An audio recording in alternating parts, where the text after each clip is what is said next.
Sino po ang magpapondo nitong mga pagpunta po ng mga kamag-anak ninyo dito? Hindi namin napag-usapan yan. Kasi meron namang trabaho lahat. Si Hanilet ay merong mga negosyo. Ako, meron akong trabaho, may sweldo ako. Meron din akong other income na tinatawag. Ang aking kapatid na si Congressman Pulong ay meron ding trabaho.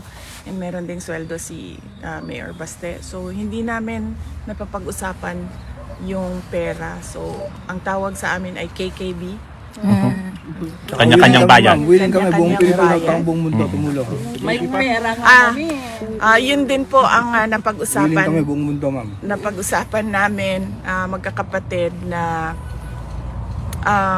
hindi tumanggap ng donation at hindi humingi ng tulong. At kung kailangan man magbenta ng mga gamit, ay yun ang gagawin para magkaroon ng financial support sa aming kailangan gawin dito.